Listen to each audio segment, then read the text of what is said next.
Hey, it's Rafael the Realtor. All right, so hopefully you've gone through the videos, you've already talked with the lender, you're ready to buy a house, and you're ready to start doing the home search portion of the house buying process. So if you're there, I wanted to just go over some quick tips to make the house searching process really easy. First and foremost, download an app.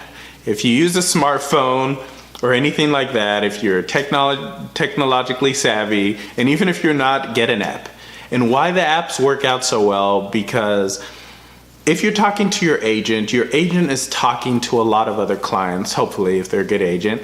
They have a bunch of other clients they're dealing with, and sometimes things get lost in text messages, and maybe we also were friends and we're texting about, oh, do you want to go get lunch? Or you saw something funny on TV and you want to send me a funny meme. If that happens, we don't want your real estate conversation getting tied up in random unconnected text. So on the apps, most of the apps, if you work with me, the apps that I give you are going to have special messaging sections where we could send each other messages. We can send houses. So if I see 5 houses that I think you're going to love, I could send them to you. And right on your phone there, you can look at the pictures, get all the details, and you could send me a message based on what you think about the home, which makes it very easy for us to keep track of how you feel about homes, which homes you like, which homes you don't like, and then also for us to just keep track of what features you like. Because if I send you a home and you look at it and you say, you know what, I don't like these kind of backyards, or I don't like this shape of pool, because I can always go back and reference that and add it to my notes, it makes it very easy for us to kind of stay on board and make sure your deal goes through very smooth. Second thing, and I can't stress this enough, please only look at homes in the range you can afford. I know it's so enticing and it's beautiful to think, oh, if I had $10,000 more, I'll be able to buy this house. It hurts you.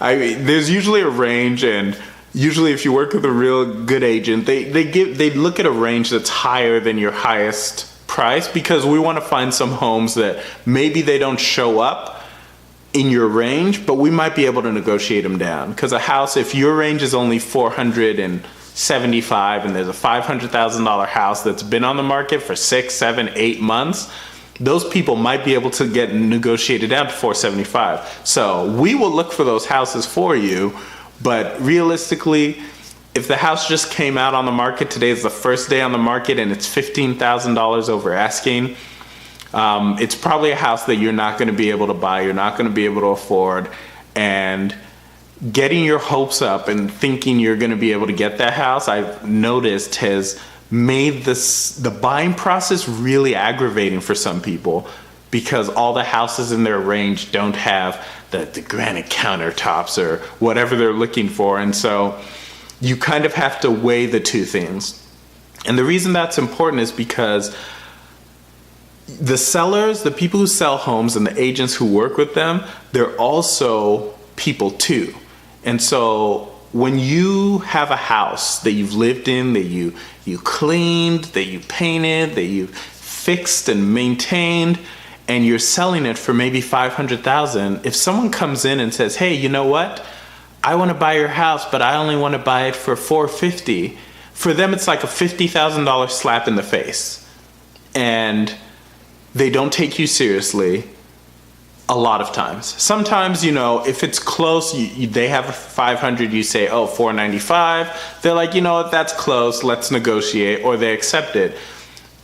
But if the market's really hot and houses are selling, flying off the shelves, then they're just going to ignore your offer. And they're like, no, we're starting at 500. It's going to go higher than that. So when you're someone out there buying a house, definitely real estate agents, we're going to try to give you advice. We'll tell you what you should be doing, how you should make offers, what are the best ways, and what price that house is really worth. And we don't do that because we're trying to force you into a house, but because we've experienced so many times where people say, oh, that's too expensive, I'm not willing to pay it. And 6 months later, if the market is really hot, they end up paying that same amount for a house not as good. And that doesn't make us feel good, because we want you to be really happy and find a house that you love. So we usually advise don't look at houses out of your price range. Look at homes in your price range, find a house that you like in there and buy. If there's something out of your price range that we feel that we can negotiate down for you, we're looking for it because we want to be a hero. We love being the heroes coming in with, hey, there's this house, I think we can get it. And if I get you that house that was $20,000 over your asking price and I become a hero, like that's the greatest feeling. So trust us to take care of you and you're gonna have a really smooth deal with us. So then the next thing about home searching that I would go into is going to be being punctual. And this goes into lowball offers as well.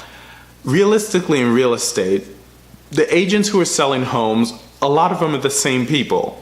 And if you get known, the agent you're working with and the client gets known, because a lot of times when we're showing a house, we tell them who our client is. If that person gets a name for lowball offers, if they get a name for always being 30 minutes late, it really affects their ability and desire to work with you. So if I'm working with you and we're supposed to go look at a house at 4 o'clock and you don't show up to 4:30 without any communication or telling me what's wrong and it's consistent, the agents start to realize what's going on and so does the seller. And when we put in an offer to buy the house, they think back on that and they say, hey, you know what? This person isn't punctual. This person isn't communicative when they're late. And so if we open a deal with them and this person isn't the kind of person who's gonna communicate with us and they're going to be late all the time, it's not gonna be a good deal. And that's what I do when I work with someone. When I have a seller and we're selling a home and buyers come in, I go over all that stuff. I keep notes on everyone who comes in, what their personalities were like, how quickly they came in, if they made a mess in the house. And I let my seller know when the offers come in that, hey, you know what? This is the information that happened. This person, I've worked with this person multiple times and this is what has happened in all those situations. It's up to you to decide, but know that this could be a demerit. This could be something that works negatively for you. And some sellers are gonna say, you know what, it's not a big deal for me, I have time, I don't mind. And some sellers say, hey, you know, I need to sell this house to buy my next house. I don't want anyone who has been late to see the house 10 times or been late to see the house 4 times and didn't communicate, because that's an indication of the kind of person they're gonna be when we open escrow. And so I would advise to you that if you're working with an agent, if you end up not working with me, be punctual, be communicative. If there's traffic in California, we know how that works. If you're stuck in traffic, your agent's not gonna kill you for saying, hey, you know what, I'm stuck in traffic, I'm gonna be 5-10 minutes late. And so it helps them be communicative and it helps us be able to call the agent and say, hey, you know what, my client got stuck in traffic, they're gonna get pushed out a little bit, can we move the time 15 minutes back? And that helps the sellers relax, it helps everyone feel like they're having a very smooth deal. And even if you're late, if you come across as someone who talks with your agent and is communicative and can work smoothly, the sellers will be more than happy to work with you. So those are the main tips that I'm gonna give you when you start home searching. There's gonna be more on, I have a whole series that goes into what to look for and what not to do when evaluating a home. So check out those videos and I hope they help you out. And like I always say, you can't be the best at everything, but you could choose to work with the best agent who gives you great information for free. All right, have a good one. Bye-bye.